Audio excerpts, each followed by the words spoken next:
नमो गोभ्यः श्रीमतिभ्यः सूर्यवेहिभ्य एव च नमो ब्रह्मसुताभ्यश्च पवित्राभ्यो नमो नमः।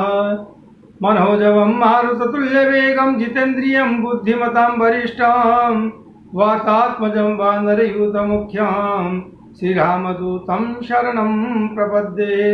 वंदे गोमातरम साथियों, जय श्री राम, जय गौ माता।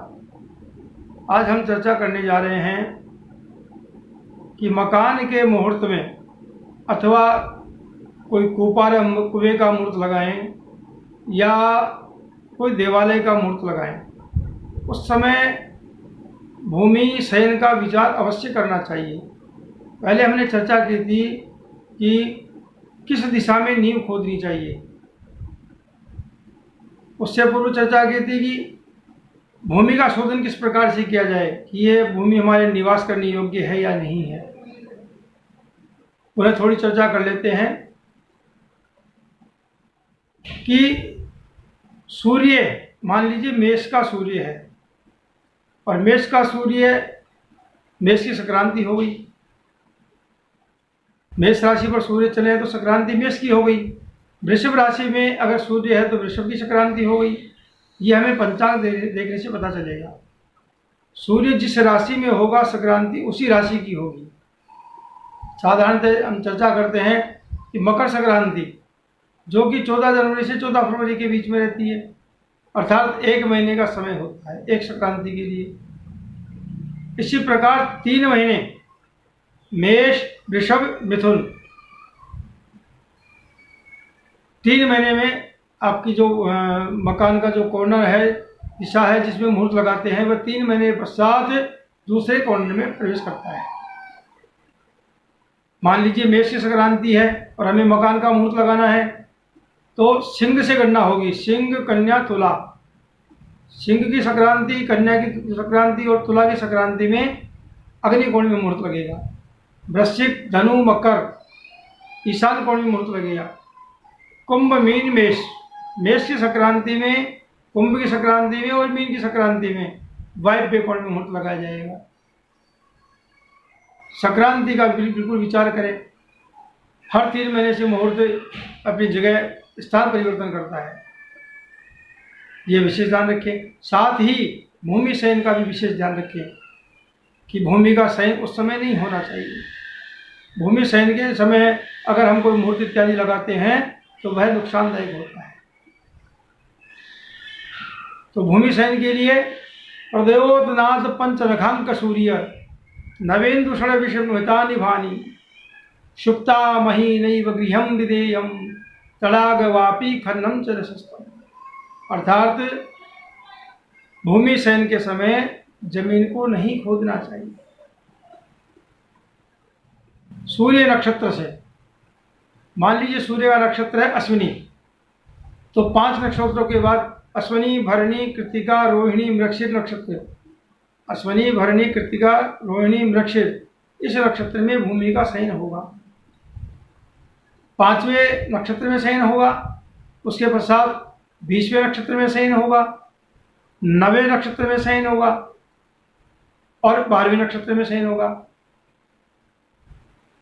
मान लीजिए सूर्य अभी अश्विनी नक्षत्र पर है तो अश्विनी, भरणी, कृत्तिका, रोहिणी, मृगशीर, आद्रा, पुनर्वसु, पुष्य और अश्लेषा नक्षत्र में शयन होगा। फिर अश्लेषा के बाद में मघा, पूर्व फाल्गुनी, उत्तरा फाल्गुनी में शयन होगा। अर्थात 5वें दिन, 9वें दिन, 12वें दिन, 19वें दिन और 26वें दिन और 20वें दिन जमीन सोई हुई रहती है। उस समय हमको जमीन को नहीं खोदना चाहिए। सोती हुई जमीन में अगर हम कुआं बनाएंगे, तालाब बनाएंगे, मकान बनाएंगे तो वह उत्तम नहीं होगा, हमें नुकसान कर सकता है। ये विशेष ध्यान रखें। सूर्य और संक्रांति से, मान लीजिए संक्रांति इस समय चल रही है मिथुन की, वर्तमान में मिथुन की चल रही है, तो उससे 5वें दिन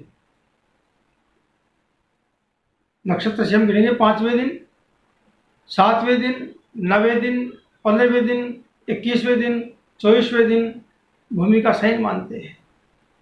उस शयन के समय हमें जमीन नहीं खोदनी चाहिए।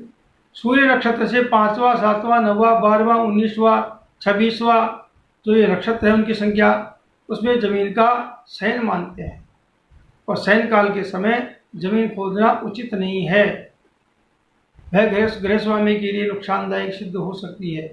इसलिए विशेष ध्यान रखें, भूमि शयन में जमीन को नहीं खोदना है, कोई मुहूर्त इत्यादि नहीं लगाना है।